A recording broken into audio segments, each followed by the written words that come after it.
and I'd like to welcome Deb and Marie to our OTF Connects Presents session. They're going to be facilitating this fascinating session called It's Easy Being Green, Enhancing Student Learning with Green Screen Video Production. I have to tell both of you that when I got a list of all the sessions coming up, I was to put on my calendar which ones I was free to moderate, and I put a big star beside this one because I really love doing green screen stuff, and I was really hoping that I could moderate this session. So Marie and I have met face-to-face as well. We've presented at OTF conferences together. I have not met Deb other than virtually through this experience, but I've looked through their presentation and have chatted with both of them, and this is going to be a really creative and interesting evening for all of you. So a really warm welcome to Marie and Deb, and I'm going to turn my microphone off now and let them move on with their presentation.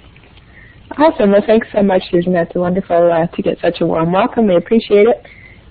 So Deb and I will just introduce ourselves briefly, and well, we were introduced, I guess, but just tell you a little bit more about ourselves.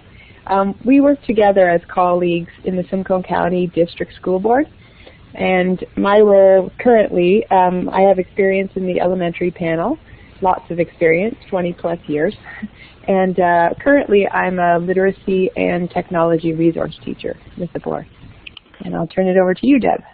Hello everyone, I'm really excited to be here. This is my first OTF webinar, and I'm really excited to be involved, and I thank Marie for bringing me along for this fun ride.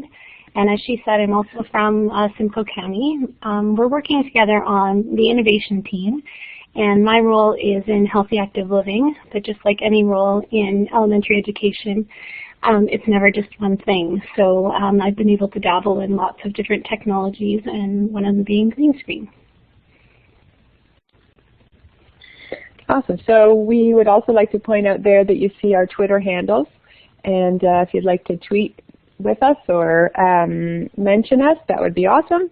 And we hope you'll follow us, and we like to share lots of ideas, so we'd love to hear your ideas as well. And at the end, we'll be giving you our email addresses too, because we'd like to be able to continue the conversation. And I love Twitter because then you can continue the relationship after the webinar. So if you have questions, Marie and I both use Twitter frequently, and we will continue to share resources there as well. So we would just like to take a moment to get to know the group a little bit better. We're really excited that Susan has green screen experience, and hopefully, Susan, you will jump in and give us lots of ideas, and we're eager for all of you to share your ideas. So we'd like to get to know you a little bit better first. And with the polling tool, if you could please just let us know which of those categories, A, B, C, D, or E, describes, oh, Susan, we just need our check mark turned back into the polling. Thank you. Awesome. So what grade, now we understand that there may be an overlap, so just which one best describes, I guess. And I'll put in the grade level that I last taught.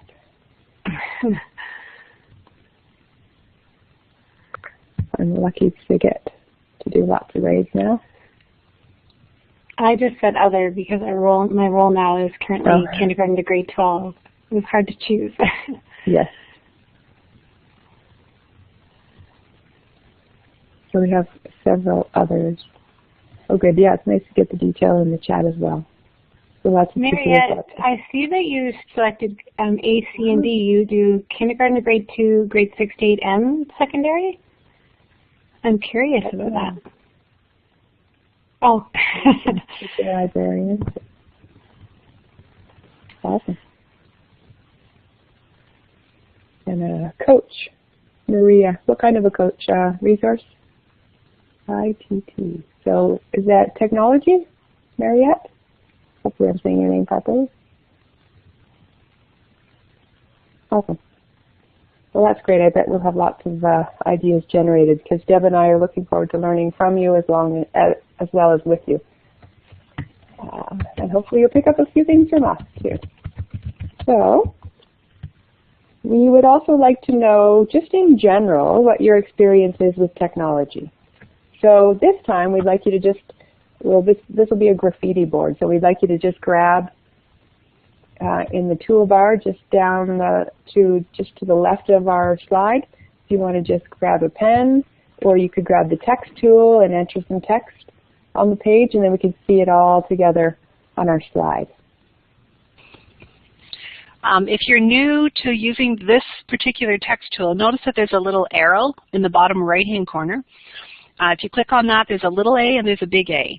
And if you get the big A will give you actually a palette in order to choose your font, your size, your color, and so on.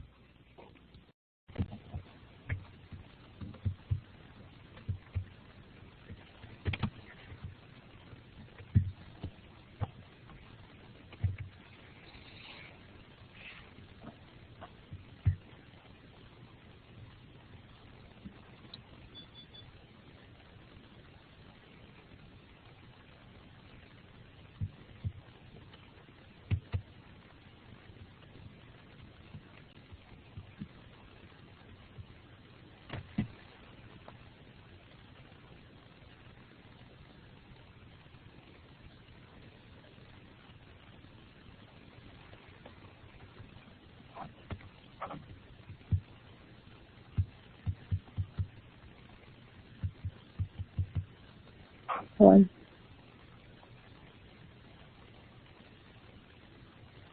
Yeah, I can see some of the little text boxes need to be stretched out, I guess, so that we can see everything.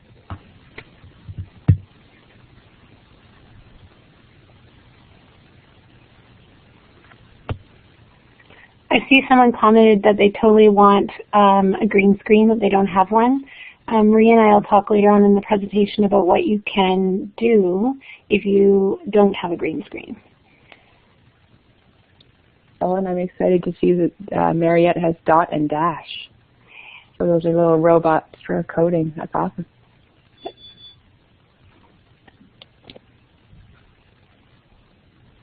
Can you tell me what a green screen is? Yes, we will definitely get to that. We have a couple of photos coming up, and well, I guess we might as well mention it right now so you know what you're getting yourselves into. Basically, a green screen as we said, we'll give a variety of examples. But basically, the idea of a green screen is to have something in the foreground in front of a green screen, which sometimes is a cloth or a piece of fleece. And the purpose of the green screen is to sort of cut out the background around an object. So if a person is standing in front of the green screen, then when you take a different background and put it behind the person, the green sort of acts as a cookie cutter and cuts out of the way so that you can see the background behind the person. So I'm not sure who was asking that on the microphone, but hopefully that's clear. And you'll see it in a minute a little bit more clear. And you can have a photo in front of a photo, or you can have a video in front of a photo, or a video in front of a video. Mm-hmm. Okay, so speaking of green screen specifically, let's move on to the next slide. Hopefully everyone's had a chance to share there. I see some people still typing. Maybe give us a check mark if you're finished and ready to move to the next slide, please. I have to change that. Hang on. Oh, right, because we're still in the polling. Sorry.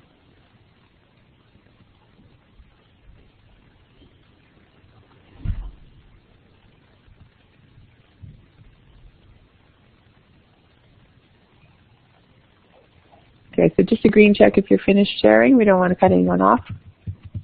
We appreciate you sharing your thoughts.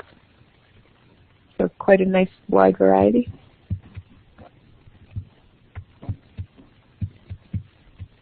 Okay, so now I'm going to go to the next page, but feel free to continue with the experience with technology in general, because you'll see here that we want to know if you have experience with green screen in particular. And if not, I'm sure that's why you're here.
So just as we had a nice wide variety of different grade levels that people are working in, we've got a wide variety of experience with the green screen, which is awesome. And by all means, we've got lots of experience and by no means are experts. So please, feel free to jump in and contribute to the conversation and ask questions absolutely all the way through the whole thing.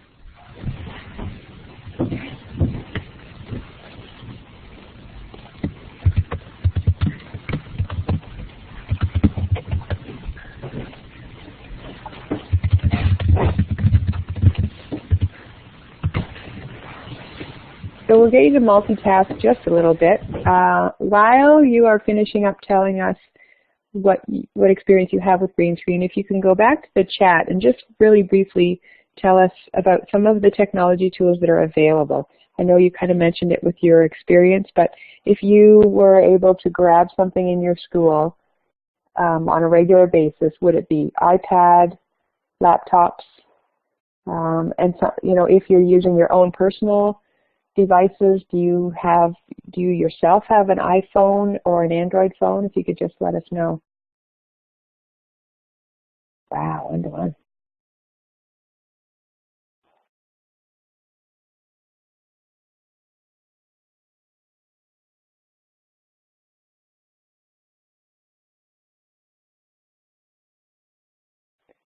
Awesome. So I see one person mention an Android phone, and I will, full disclosure right up front, let you know that Deb and I don't have Android phones.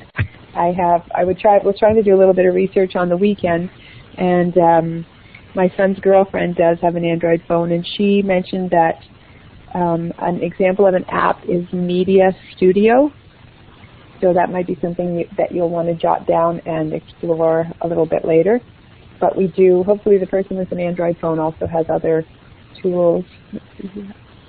Maria R. So hopefully you have access to iPads, laptops, other things. Awesome, great.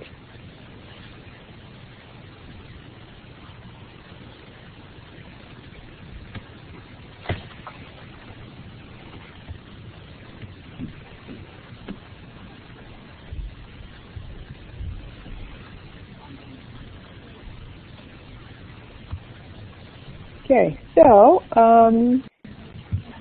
we'll just move on to our next slide here. We know our evening's going to go by very quickly, so we just want to give you the direction for tonight.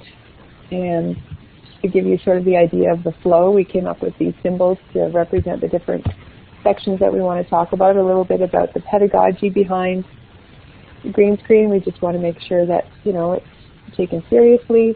Talking about the content knowledge, the curriculum, and we see that the technology involving the green screen is really the partner that makes it all go together. We know that everyone's in a different situation, so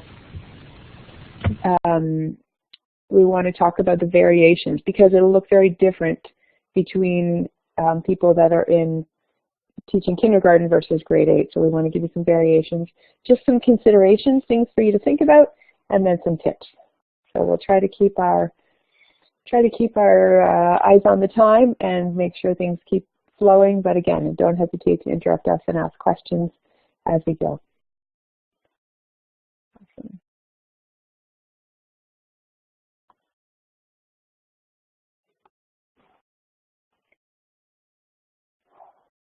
Deb, do you want to go ahead with this one? Sure. We already talked about this a little bit. We wanted to take a moment to clarify before we started what exactly a green screen was. So we talked about that earlier when there was a question from someone in the group. So we included this picture just to give a visual for people who hadn't used a green screen tool before. So this photo is taken from a green screen app by Doink. And so you can see that the student in the top right is in front of a green background. And then you can see in the larger picture that they've replaced the background with her being in space on Mars. And so we love this tool, and part of the reason we wanted to do this webinar is because it really is as big as your imagination, and better still, the imagination of your students. And it's super versatile. That it's kind of that idea of if you can dream it, you can do it. and you can connect so many curriculum areas to it.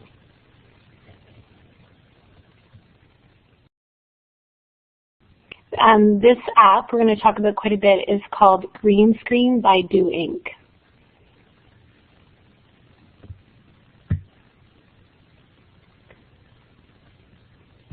Okay, so we're just going to take a moment before we get started. When Marie and I run workshops, it's always good to talk about the norms. And when we were planning for this session, we were wondering what norms would look like when you're in a webinar. And whenever I present in person, I'm always mindful of what I have to eat. So tonight I had lots of garlic, and I thought, oh, it's so good that I'm on a webinar, because it won't matter that no one will be with me in the same space. So on that same note, we want to talk a little bit about how people can get the most out of this experience. And if you wouldn't mind sharing some norms for communication that you think would help make our learning optimal for tonight. And I think our next slide has a spot for us to share. So if you don't mind using that text tool again to contribute some norms that you think would be great for us to respect tonight as we move our way through the session.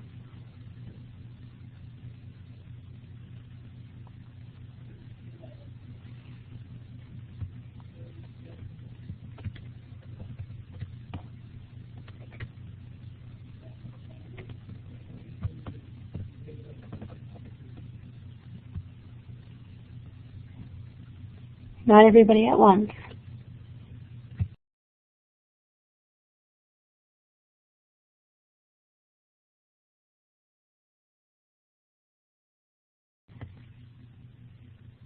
Thank you. I see, Marcia, understanding of all differing levels of comfort and knowledge. Keep an open mind.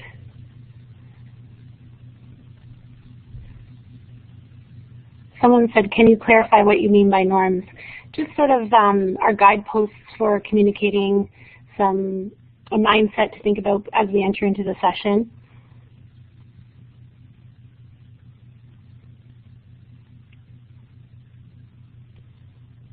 Someone said use a growth mindset. I always like to say to feel free to say you don't know, because Marie and I have experience, but by no means are we experts, so there'll be a time when we don't know, and that's why it's so great that we have so many in the room that you can share your experience too, because I see some from the chat box that some of you have some experience with green screen as well. Yeah, use accountable talk strategies, practice what we preach. Awesome, that's a great start.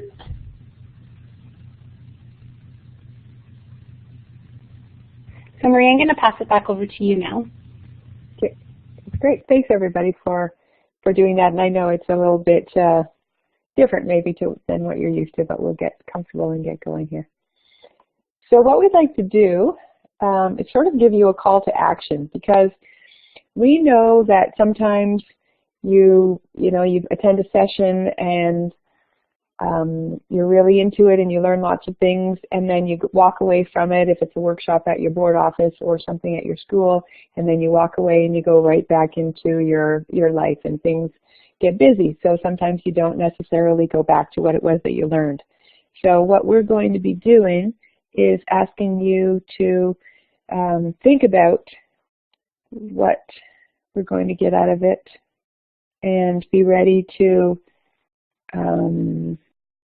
oh, sorry, my slides here are not working properly. We've created a Google document, and we're going to our call to action is to ask you to think about sharing what your thoughts are for what you'll do, what you'll pick up and use right away. So it's sort of for you to clarify your ideas and to help you get the most out of it, and also to share ideas with each other. So what we'd like to do is just do a first step, and we're going to ask Susan to post a link, and we're going to ask you to just go into this Google Doc, and all we want you to do is just put your name. So we've got a left-hand column just to put your name and just to get you familiar with the Google Doc, and then we'll be sort of going back and forth in and out of it a couple of times. Deb and I recently attended a session with a wonderful presenter named Usha James, and I know she has done OTF webinars, and she talked about having a thought book. And it's a little bit similar to a thought book because we're popping into this document and leaving some ideas and then going back out of it again. So if you could just click on that link and go into the Google Doc, and then we'll be able to see that you're popping into it.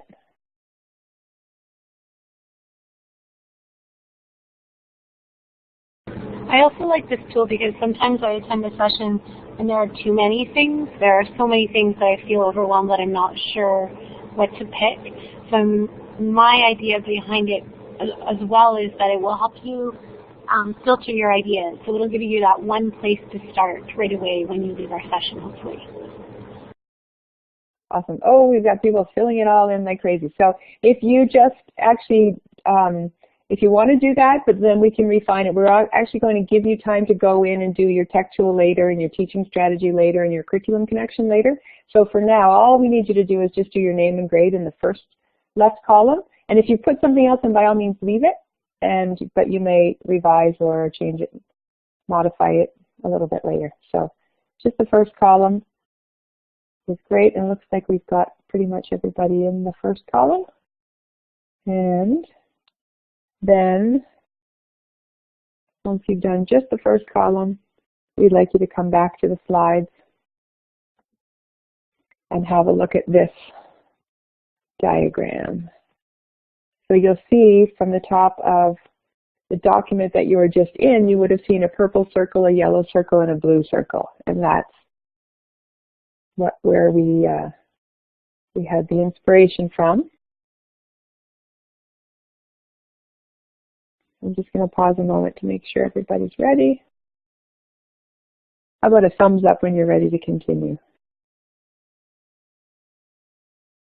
Quick thumbs up with the first icon.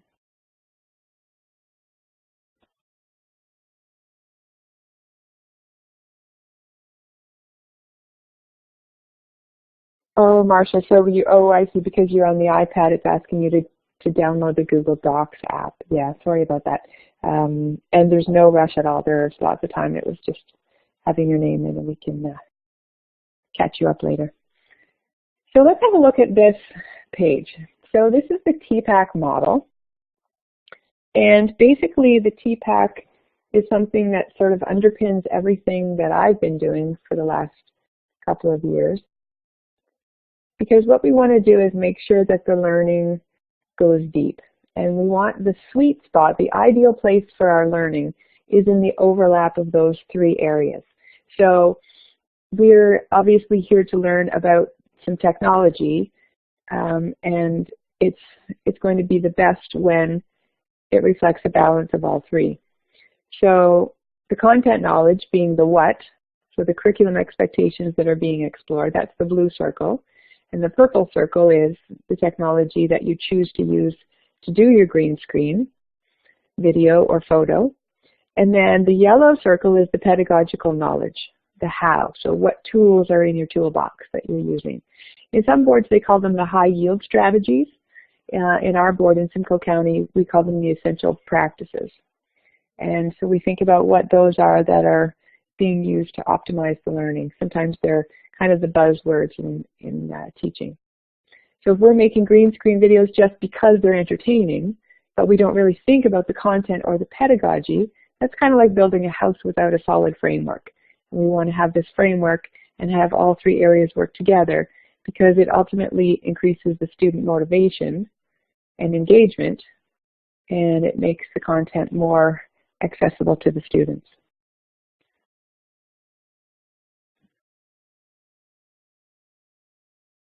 So give me a green check mark if that's something that you have seen before, the TPACK.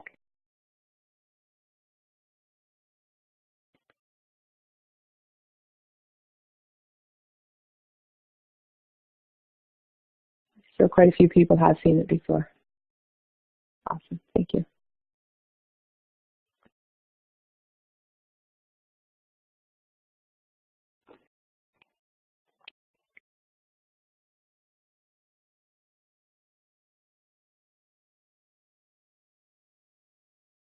So with this section, with the how, we're going to focus on the pedagogy, and we're going to give some examples of some essential practices that we feel are important and could easily be integrated with the use of green screen. So in his book, in Garfield Ginny Newman's book, Creating Thinking Classrooms, he wrote this. He's also an OTF webinar presenter, and he wrote a book with Roland Case. And they talk about C3 thinking, and you can see there on the slides, critical thinking, creative thinking, and collaborative thinking. And what we want to emphasize is that that is an excellent opportunity to be integrated into green screen video. So all three of these kinds of thinking actually work together ideally. So critical thinking sounds negative. It's not that it's being critical or negative, but it involves judging. So officially it's judging or assessing in light of relevant criteria what would be reasonable or sensible to believe or do. So essentially it's engaging in critique. So a good critical thinker looks both at the merits and the shortcomings of something. So when students are in all the stages of planning a video, they have to really think carefully about which elements that should be included in their video. So they're definitely tweaking their critical thinking. And obviously green screen lends itself to a lot of creative thinking, which means purposeful creation that is novel or unique, according to Garfield and Roland. And so literally in green screen video and photos, there's the ultimate creativity, because literally the sky's the limit. You can make almost anything. So collaborative thinking, that involves deeply engaging with and building on the ideas of others for mutual benefit. That's a quote from the book. And when students are developing and producing a green screen video, it's essential to work in groups. I mean, basically one of the reasons is that we don't have enough equipment for all the students to each work on their own. And also we know the great benefit. I mean, Deb and I collaborated on this presentation, and it's better because we did it together. So it's great for having students bounce ideas off of each other, making tweaks to their final product based on the feedback that they give each other. So it's a great opportunity to enhance all of those. And moving on, another essential practice that is really important and something that's been around for many years. I know we've talked about it. I talked about it in my early years of teaching. This gradual release of responsibility is kind of an overarching practice that fits into a lot of different layers of the learning. Some of them I'll mention later. But at this point, I just want to kind of refer to the whole experience of green screen, because if it's brand new for you and your students, the first time that you're going to do it, you're going to want to model a sample of it to your students, and then gradually get them to take a little bit more ownership in small groups. Maybe they'll be giving you feedback and you know, supporting you to create something as an interactive shared experience. You can see in the image about, you know, you help, we do. And then they might not ever get to the independent stage. It might be something that's only done in guided groups, in smaller groups, because often there just isn't enough equipment to go around. And the activity lends itself better to collaborative thinking.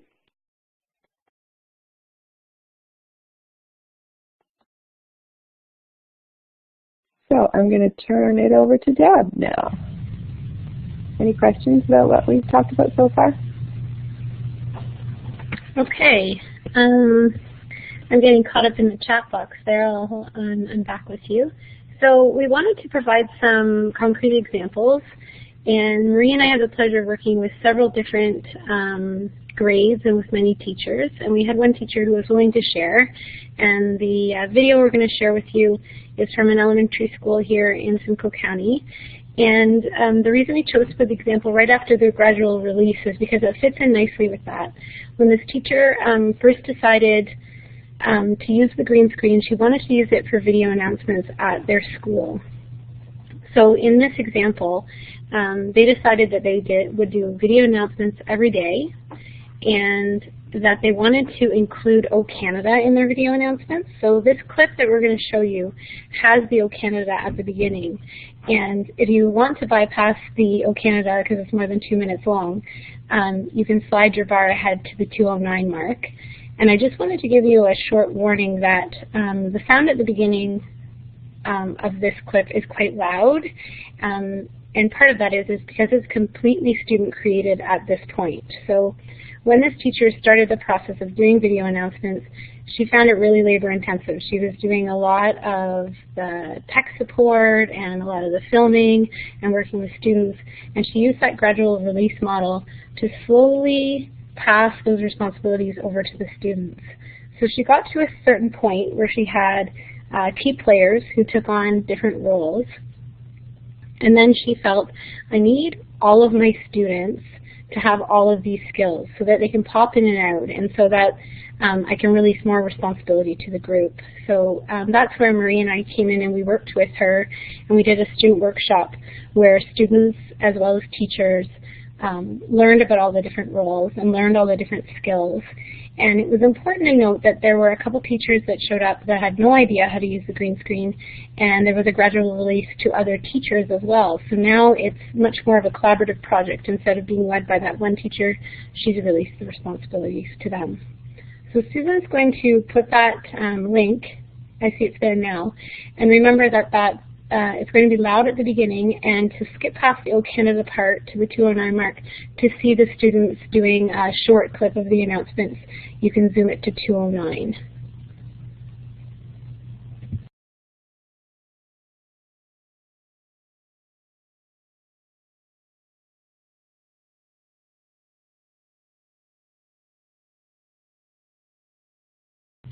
The one thing I did want to say that I forgot to mention, it looks like many of you have watched it. In this particular clip, you can see that they've chosen for their background Niagara Falls. And at this school, they have, when they first started, they did use sort of a newscast set. And then what they did is to incorporate more learning into their announcements. Each day they use a different backdrop from a different location. So when the announcements are done, teachers can facilitate a discussion about where do you think the announcements took place today. And they make it relevant to the learning that's happening in the school. So they had a teacher that was on an exchange from Australia, so they often put landmarks from Australia in behind the students, and then they talked about that and learned more about Australia, where the teacher was from. I see someone asking about how the video is broadcasted. So they film it on an iPad, and then they save it to Google Drive, and then the video is placed in the drive, and teachers access it from the folder. So they can play it at any point in the day before first break, because at first break certain events happen that students need to know about. So they project it onto their screen in their classroom. There's another school near this school that does something similar. They post it in a closed group in Google+. So the students save it to the Google Drive, and then they post it in the group. So teachers just go into that group and click the link. Any other questions about that?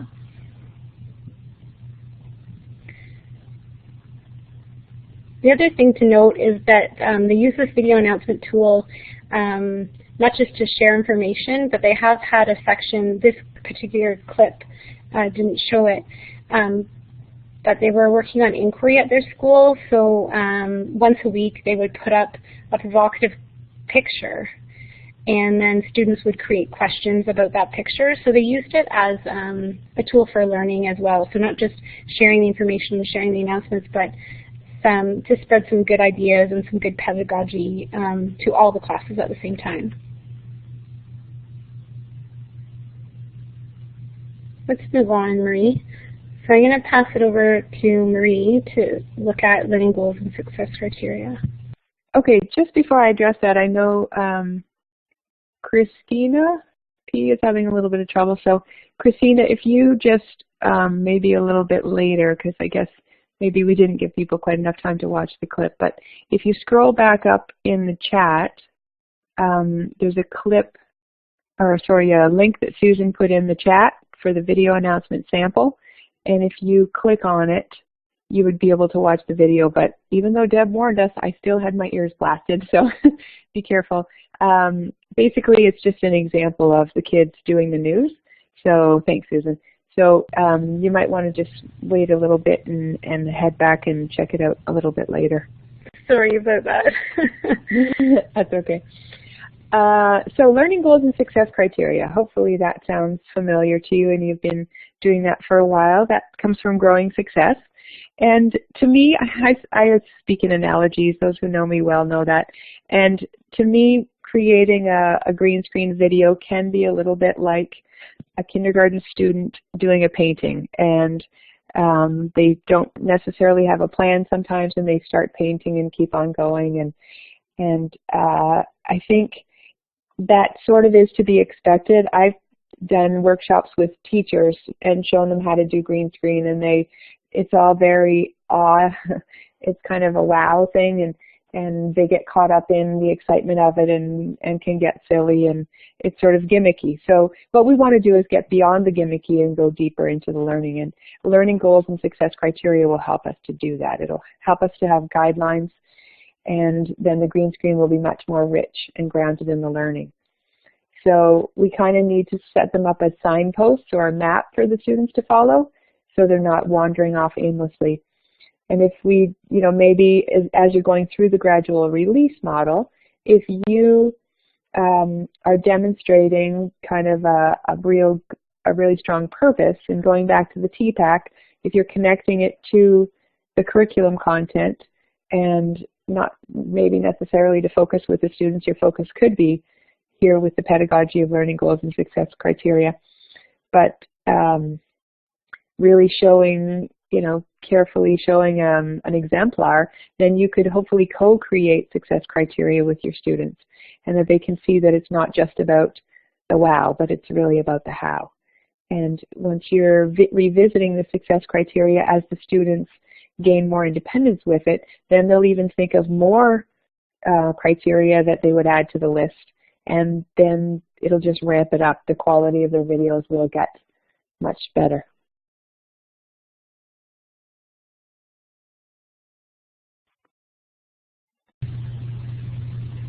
Okay, so I recapped in the chat box that we just looked at 3 essential practices, or maybe you call them instructional strategies or high-yield strategies. So we looked at 3 C's, we looked at the gradual release, and Marie just talked about learning goals and success criteria. So we wanted to give you an opportunity to reflect on this for a moment. What are the tools in your toolbox that you are using, that you're already doing, that you feel comfortable with, that would apply, that you can intentionally think about using when you go to use this green screen technology? So on this slide, if you don't mind sharing there, some of the instructional strategies that you plan to use. So if you take a minute to think about it and reflect on it, and then a second to share it in the box. So Marie and I had a hard time deciding what exactly to call them, because they are essential practices to us, but that term might not mean much to you. So we kind of thought of it as like that pedagogy buzzword, that something that you use to optimize your student learning. So some examples might be what we talked about: critical thinking, gradual release, learning goals, success criteria, or anything else you come up with. So if you put your ideas in that slide, it might prompt others with new ideas too. So please feel free to jump in there and share, or in the chat box, whichever is easiest for you.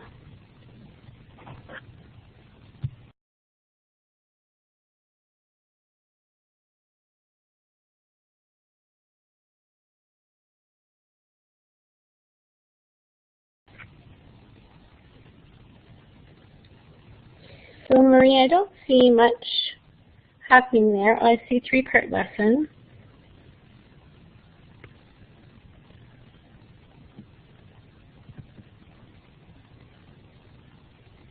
Peer feedback is a great one, because they do collaborate and they do work in small groups, so there's a lot of that happens in the students that we've worked with.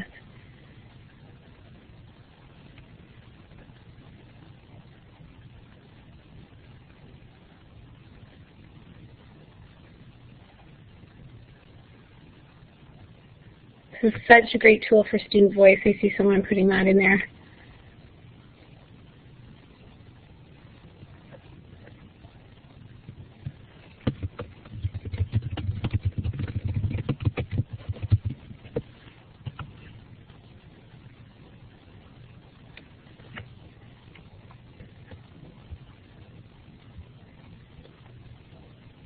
So Marie, in the interest of time, maybe we'll move on to the next slide to give people an opportunity to record that in their call to action. So I'm going to go ahead to the next slide. And if you'd like to revisit the document to continue to grow your plan, feel free to do that again at this time. And we'll give you a minute to do that or to stretch your legs. I am a healthy, active living person, so I'm trying to stand at my computer, but every once in a while I like to get up and move just a little bit. So we'll just give you a second to do that, and then we'll get right back in. And we're going to get into next the what, so how we can apply this to the content knowledge.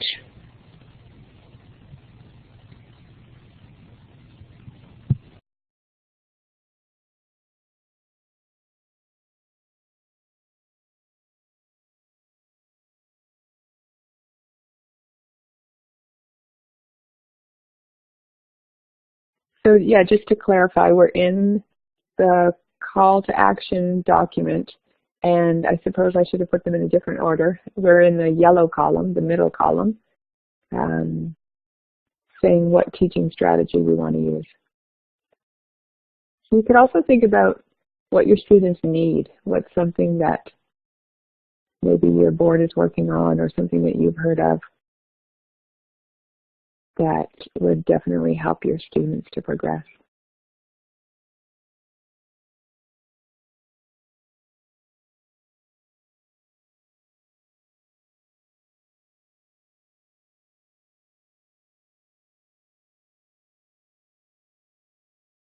And these ideas will certainly evolve. We've got lots of gradual release, and there might be something else that occurs to you throughout the session that you'll think of.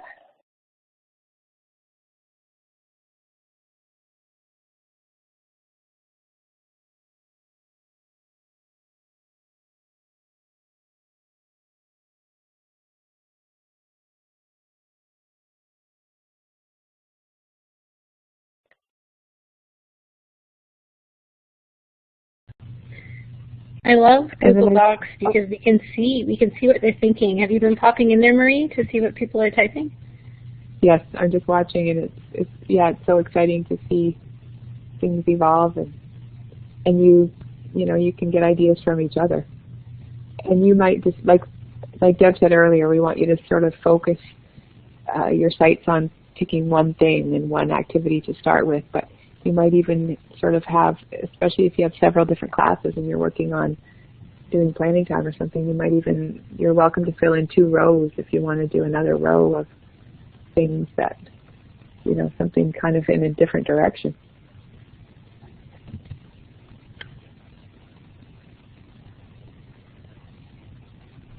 So feel free to go back in and out of there as much as you want. You might even want to split your screen and have your Blackboard Collaborate window open, and if you sort of pull it off to the side, then you can pop back and forth. I have 2 laptops, so I'm switching back and forth, looking at one and then the other, but you can do it on one laptop easily.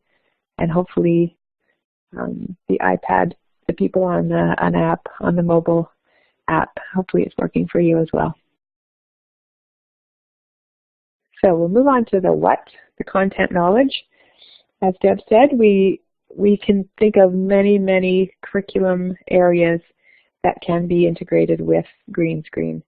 So the photos and the videos that you use with adding your own backgrounds, different backgrounds, can be used as a tool to enhance the learning in almost any subject area. So what we're going to do is just go through a few examples that we wanted to bring to your attention, and then ask you to think of some others that would reflect what you're doing with your students right now. So wearing my language hat, my literacy hat, I just wanted to emphasize that this activity, this technology project can really focus on all the components of a comprehensive literacy program. It can enhance the foundational skills that links all the content knowledge.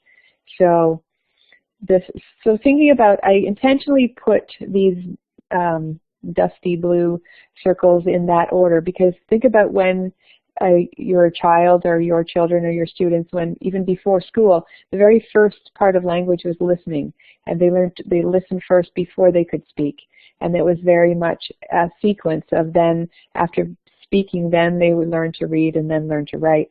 So it really is integrated in all the phases, and I feel very strongly that we need to enhance the listening and speaking of our students, not just when they're in early primary. And depending on how you set up the activities, it can really enhance all of those. And then, of course, if you get a little more in-depth, depending on what grade level you're at or the purpose of your green screen or how far into it in the gradual release you are, you may move on into doing some writing. And then, of course, reading interchangeably with writing if you do a script, have your students do a script. And then media sort of ties it all together as the final product.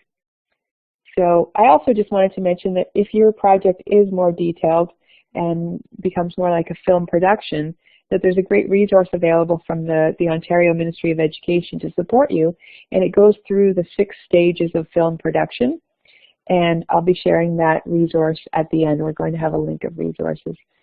And it sort of is a reflection of the writing process, which I'm showing on the screen now. So thinking about all the steps and ensuring that you're going through the plan, draft, revise, edit, and publish. So, of course, as I mentioned earlier, when you're first starting to use the green screen, you're going to want to keep it simple. But that doesn't mean that you won't use these stages. So it'll be obviously different between kindergarten and grade 8. But your plan should at least consist of a quick sketch. So just like I said earlier, you wouldn't want to just let the kids go without making a plan. So even if you're doing just green screen photos, you might want to just do one little quick sketch, or maybe a full storyboard. And a storyboard basically is just a series of empty boxes with lines under them, and that's sort of a graphic organizer for students to be able to sketch out the drawings of what the scenes will look like and a little bit of point form ideas for their plan of how the story and the dialogue will go. So they might just add their quick notes into the rough draft, and then they would revise the script. So does it sound right and does it make sense?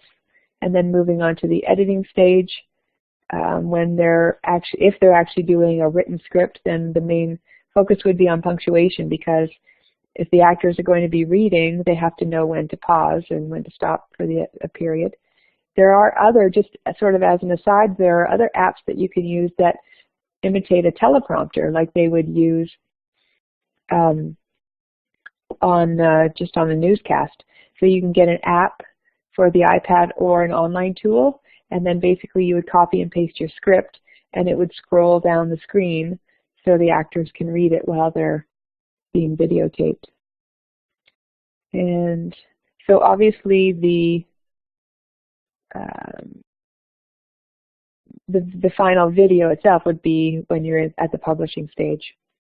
I also want to inspire you to think about forms of writing, because sometimes we think about narratives, and that because we can put anything in the background, that it might be sort of a fictional story that you're creating on video, but it could be a recount of something that happened, maybe photos from a field trip that you've taken could be put in the background.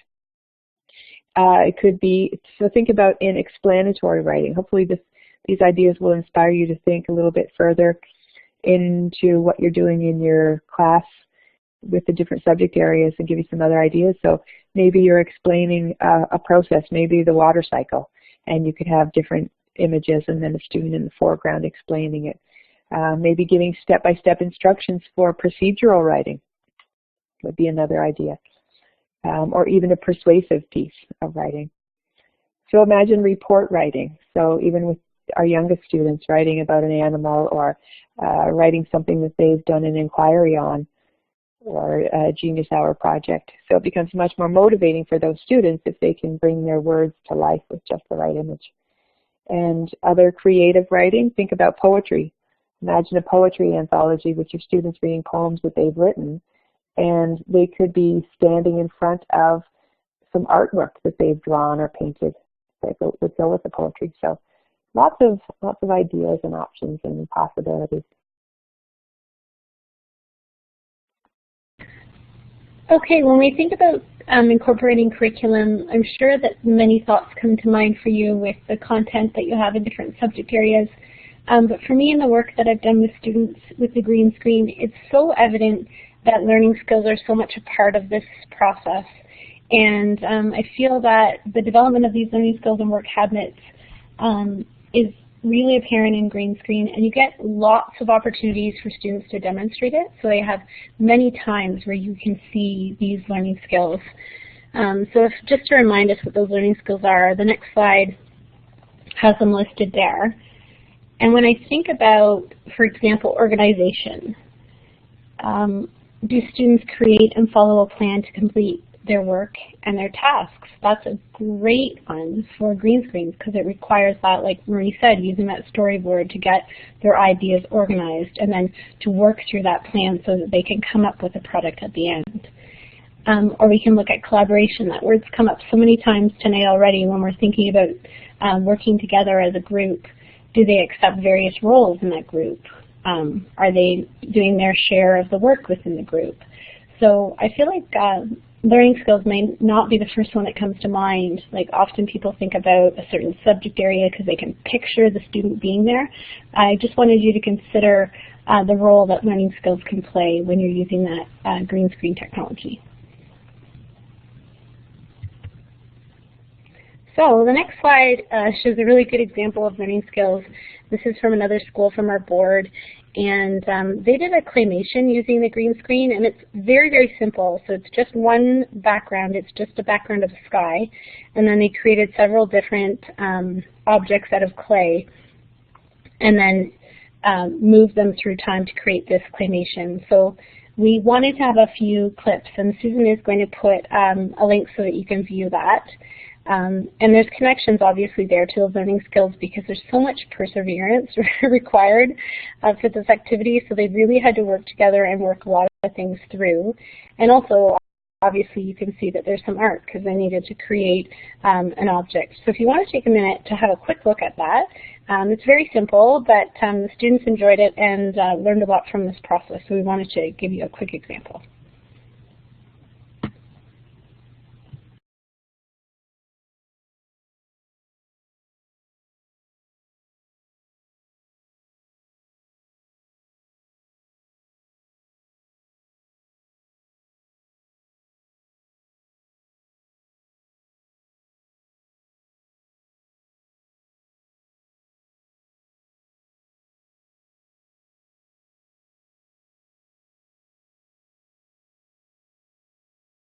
I see people are having trouble with permissions. Marie, maybe I can get you to move to the next slide and I'll have a look at that. I'm not sure why it's not working, but we'll change the permissions and we can try it again in just a second.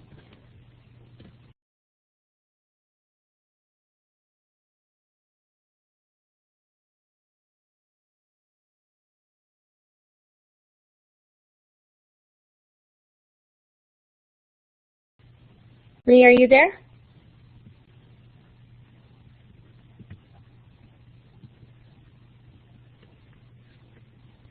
Sorry, I was talking and I thought I had my mic on. I apologize.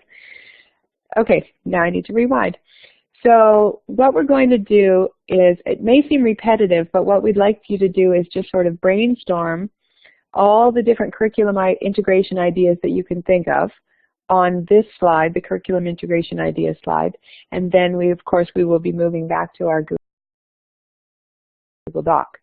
So even if you're not teaching something right now, let's just go crazy and put a whole bunch of ideas on that slide about any curriculum connection that you can think of that would go. We talked about basic ones that integrate with everything like language and the learning skills and so on, but what's something specific, maybe not just social studies, but a topic in social studies or a topic in science.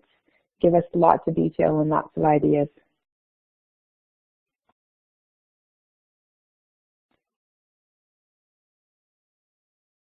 Come up with as many as you can.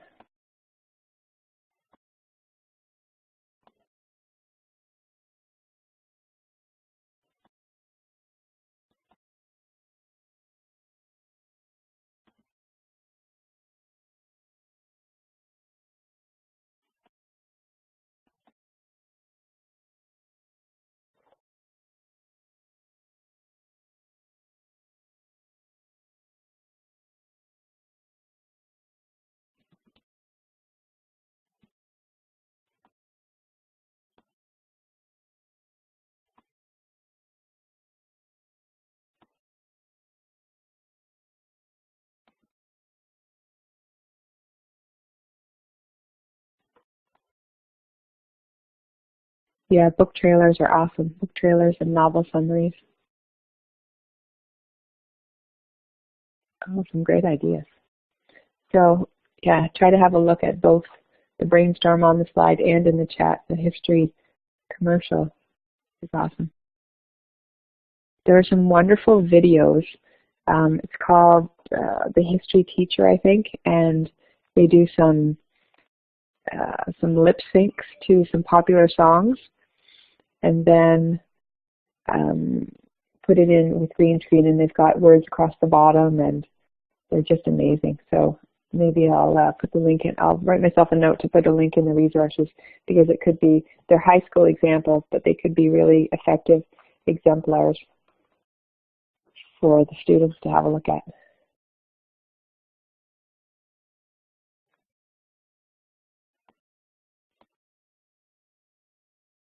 Let's see if we can get lots more examples.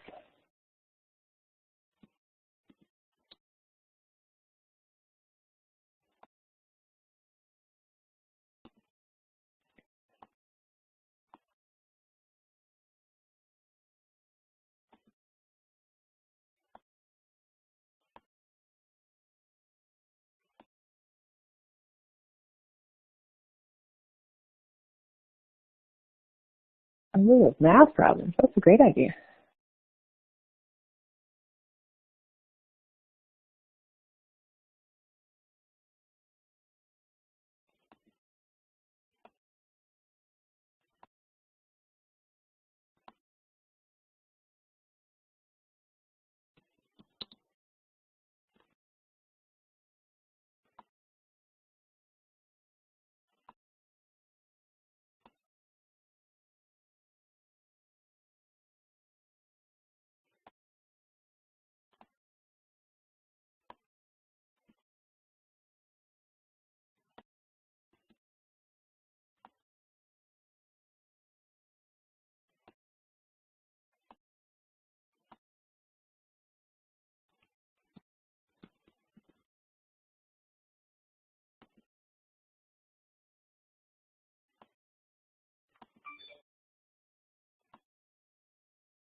Be in the painting and describe it from within.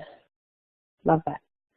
Another idea that I had was to have the kids sort of put themselves into a comic strip, so they could draw the background of the comic strip and then be in it, so that's similar to the be in the painting.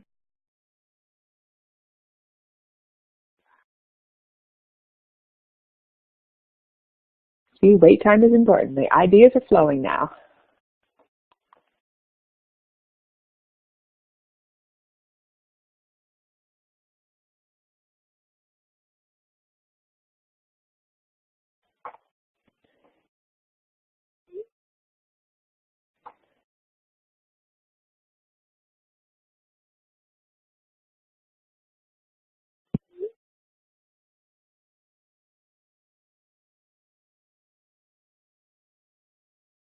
Yeah, there's some amazing ideas coming out here.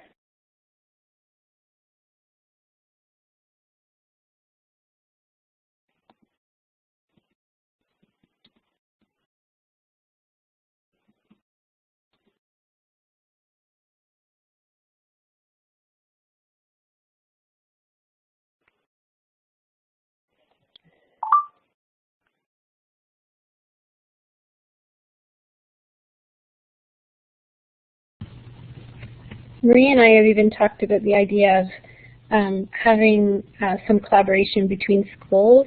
When we were talking about it before, Marie was saying you could have one student start the green screen video and then send it to another school, and then they add a student in with any topic that you could think of.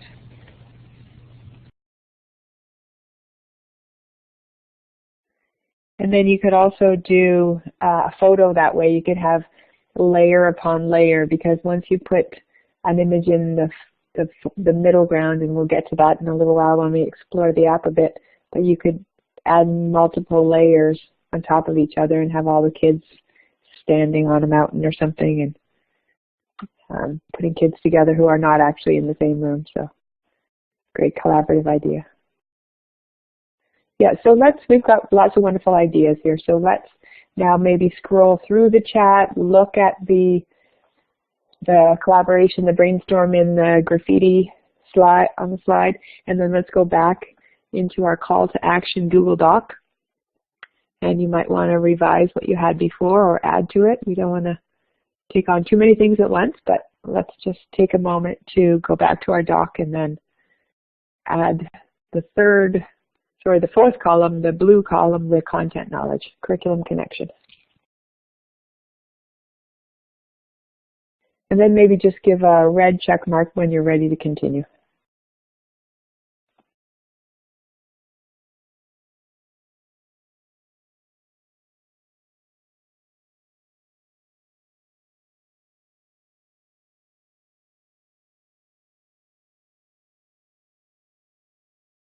So it's awesome to see the columns filling up in the Google Doc, and people are kind of putting general topics, and that's awesome if that works best for you. But the other thing that you might want to do is come up with a specific, not a specific expectation, but kind of a topic within a curriculum area that you might work on, perhaps even tomorrow if the storm doesn't hit.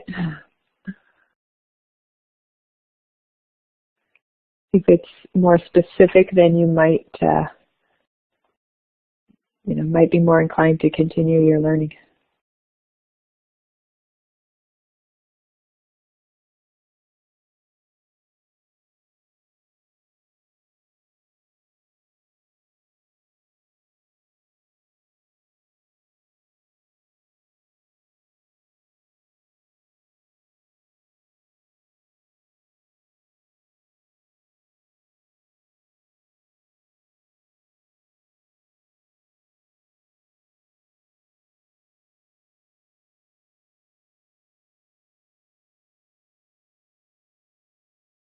So we've got a question from Marcia that we could pop in.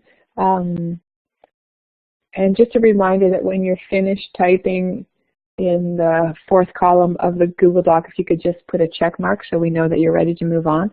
But have a look in the chat. People asking, Marcia is asking about ideas for students from Syria. That's awesome.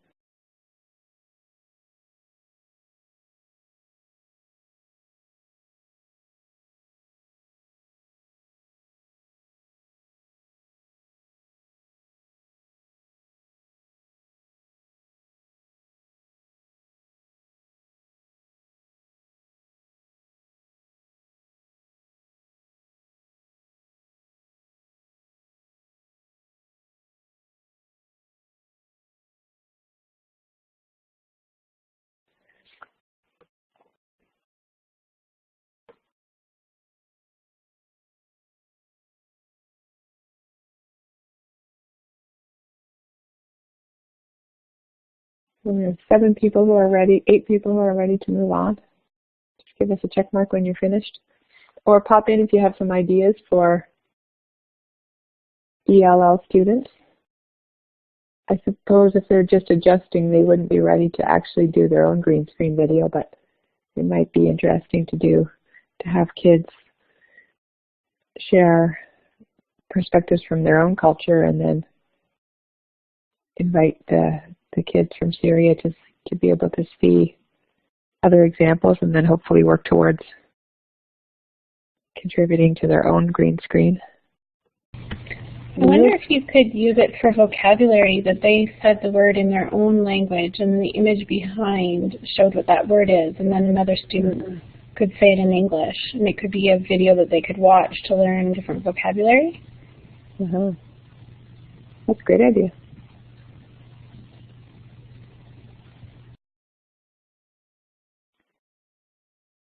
We'll definitely need to think on that some more too. And I think it was Sandra and Ellen who were talking about Seesaw. We won't get into that today, but that is definitely an app that you should investigate at some point. It's basically a portfolio app, and it's very, very easy for students to use because they can access it just with a QR code. So I apologize to those of you who are fairly new to technology and you're being bombarded with too many ideas, but it would be great to be able to put the final product, the green screen video, in, and then have kids give each other feedback and comments, because they can do that verbally with this app called Seesaw. So maybe just jot down and write yourself a note that that's one that you definitely want to have a look at some other time, because it's not a big learning curve. It's pretty easy to investigate and get going with your students. So Seesaw, it's called Seesaw the Learning Journal.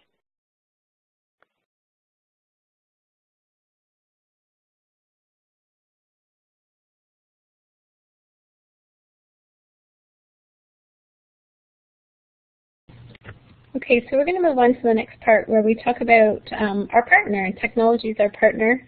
And we're going to look at 5 different tools that you could potentially use. Again, please don't feel bombarded. Please filter through them. We've tried to give a variety of options to address different needs. So we're going to introduce the 5 tools, quickly explain them, and then we're going to give you some time to try out the one that you think would work best, or to have a little further look at the one that you think might work for you. So we're going to start with the app that we've talked most about tonight already, and that's going to be Green Screen by Doink. And you can see on your screen there that you can see what the icon looks like. I'm going to pass it over to Marie to talk about this, if it's okay with you, Marie. Sure, absolutely. So just a couple of things. I think it's fairly recent that it's become available for the iPhone as well. I think it used to be just for the iPad. Unfortunately, it's not for Android. I think that's one of the ones. A couple of them said that they're working on Android apps. So it is not free. It's $3.99. But keep in mind that even you wouldn't, I think, I forget who it was in the chat that mentioned this, Mariette, I think, talked about the fact that you don't need to have Do Ink on every single iPad, because what you can do is have students do their filming in front of the green screen, or whatever variation of green screen they're using, and we'll talk about that a little bit later. They can do their filming on another iPad, and then they can airdrop the video to the one iPad that has Do Ink on it. So I'm adding that to my list. AirDrop is a feature of the iPad that lets you basically just send something from one iPad right to the one beside it. So if you haven't heard of that, we'll send you a little bit of a link so you can find out some instructions. And it's really easy to do that. So that's doing. And as Deb said, we just want to go through and tell you a little bit about each one really quickly before we send you off to explore. So Pedagogy isn't really a green screen app, but it's sort of a virtual green screen. So it gives you the effect of a green screen without needing a green screen at all. So basically, you just simply take a photo or choose one from the internet, and you put it into the app, and in the foreground, there will be an avatar. So you can see on that screen there's a picture of an aquarium, the words aquarium trip in the background, and then there's sort of a cartoon figure. And it actually moves and talks when you record your voice. So it's really neat. It's fun, and especially for the kids who maybe don't want to get up in front of the green screens. Not all kids are comfortable to be videotaped. So this is great for those kids who want an alternative. And we'll talk about other benefits of this as well. We just want to keep moving.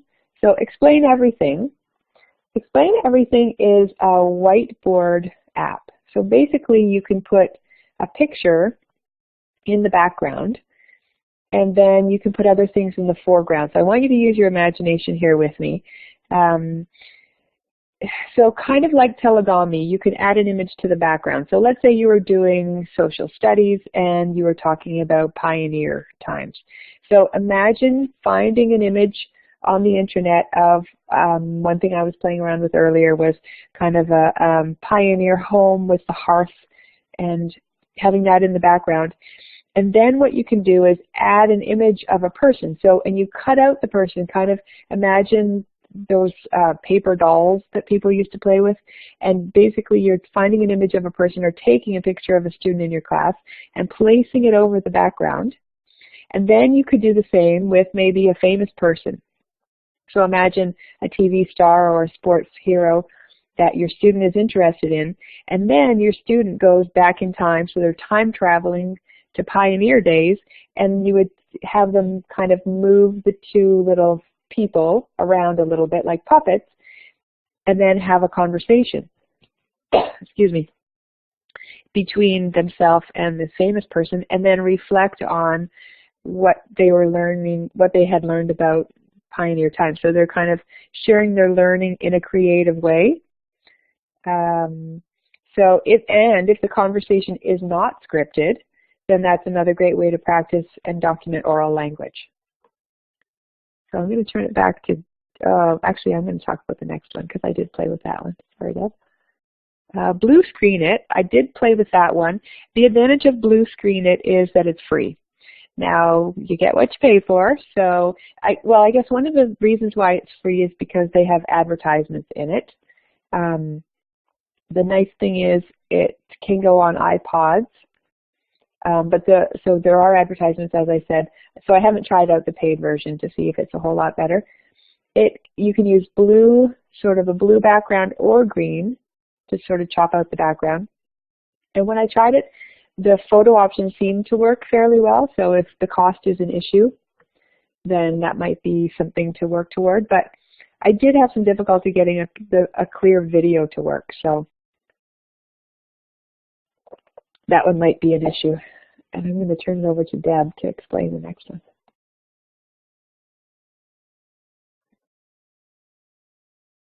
Sorry, I was just finishing up typing in the chat. I'm trying to summarize some of it there because I know it's a lot of information.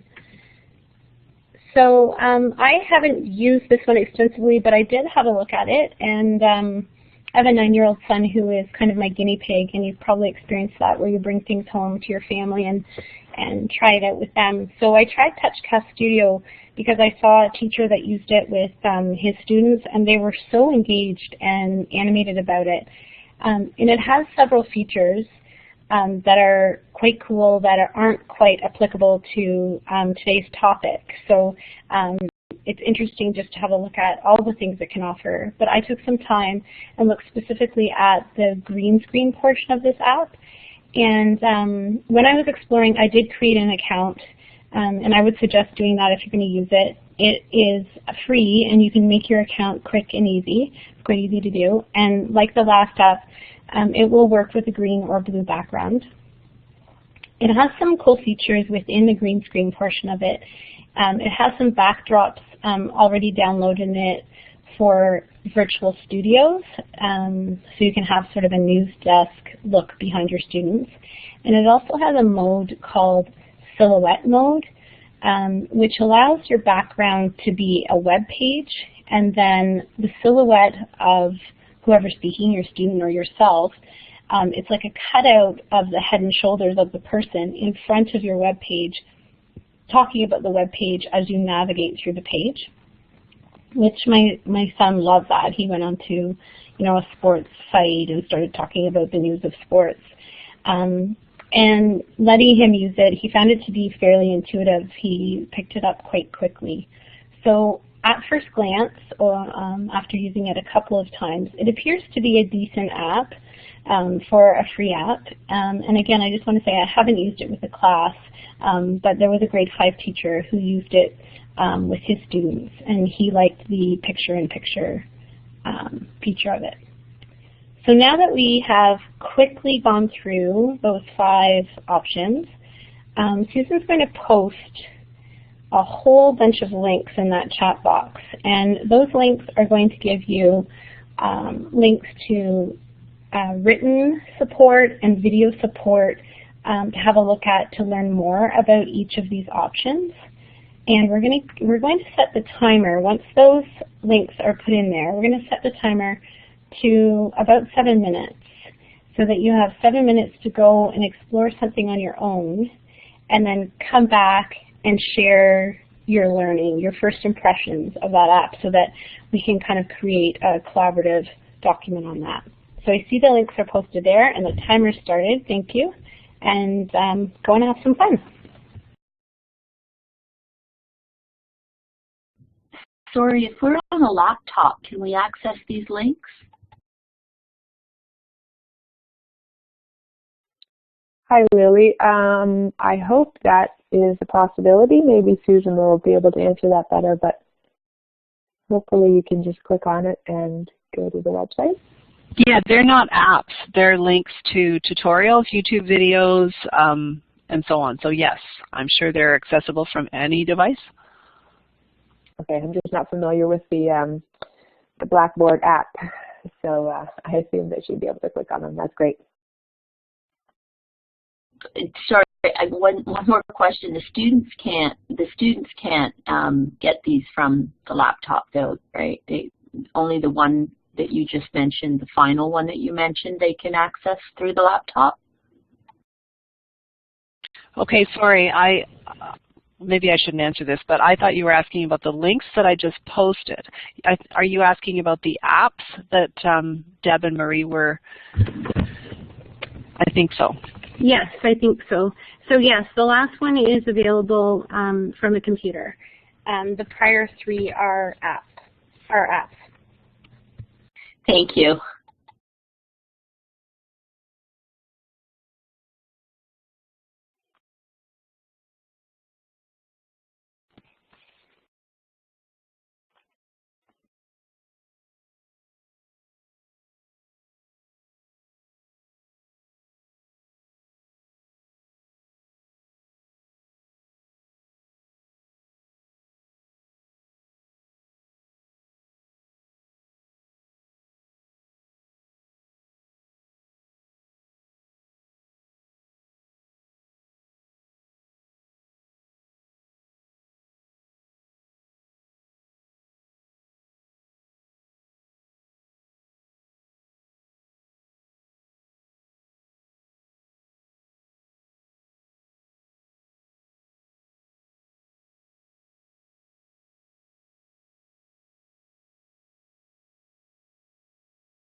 Okay, our timer has timed out, and unfortunately, we are really getting close to being out of time. I apologize for this. I just want to address, I was about to respond to Jennifer H. You actually, one thing that we hadn't mentioned and we were going to get to is that you don't actually need a green screen. I have purchased a $2 tablecloth from the dollar store, and it worked out. So we're going to just really fly through a couple of things, and then we need to turn it back over to Susan, who is hoping that you'll stick around, please, because she needs to have your attention just for a couple of minutes. Marie, would it be okay if I just said a couple of things right now, because we do find that people leave at 9 o'clock. Okay.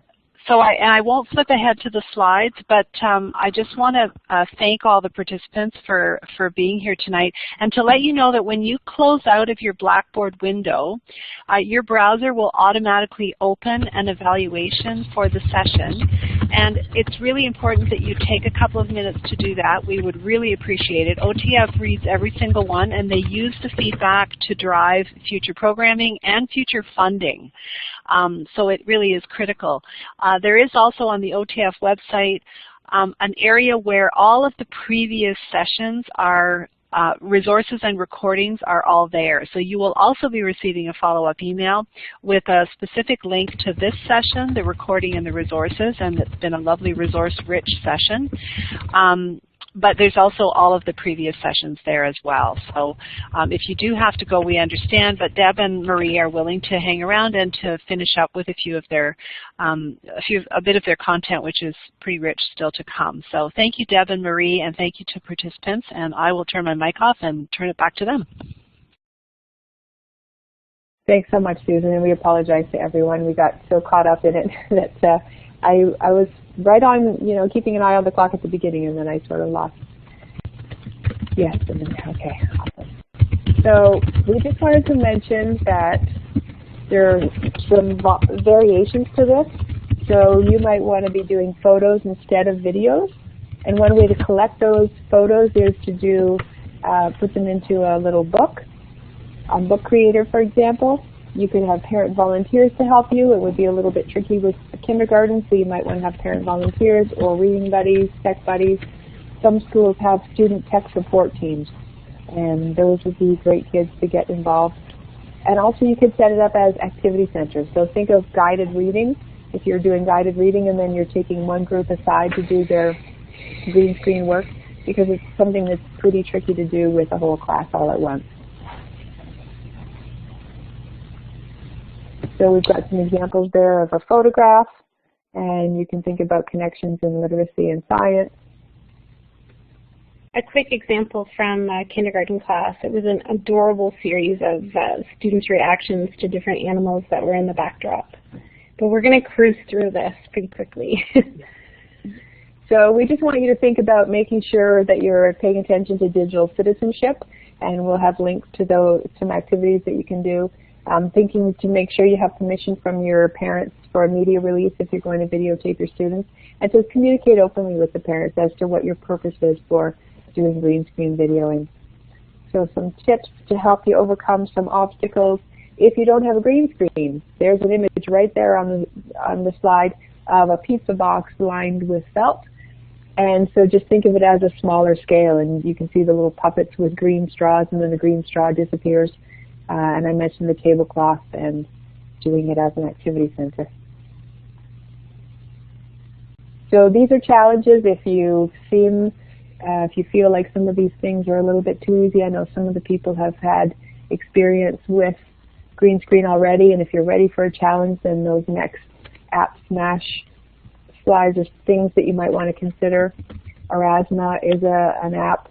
Now, I'm going very quickly through this, but just want to let you know that this will all be shared with you, so you'll be able to click the links and see. Book Creator is for compiling pictures into a class book. And this is a super app smash with Telegami, Pic Collage, and iMovie all rolled into one. And I was sharing an example of that so you can see it. And then, as promised, we will be giving you the resources. So maybe we can, if you don't mind putting that link in now, Susan, and then we'll make sure that we're also going to share in the resources, we'll share a link to all the slides so you can see a little bit more. Yes, Susan just posted the bit.ly there, so bit.ly EBG resources, easy being green resources. Oh, that'll take you to the document that has all of those, all the tutorial videos we posted, the examples we talked about. And just before we go, I want to apologize for the video, the Claymation not working. I'll make sure that I add, that's a live Google Doc, so we'll add an accessible link. I don't own that link, and the person that owns it changed the permissions, so I'll get one that you can have a look at. So thanks for your patience. And hopefully you've had a chance to read that slide that inspires you to take your technology a little bit deeper and a little bit more meaningful. And we just want to end off with our contact information. I don't see it. There it is. So there are the links to our email addresses, and thank you so much for being with us and for sharing all your wonderful ideas. So we encourage you to go back to that Google Doc for yourself and for each other, and we wish you all the best with your green screen adventures.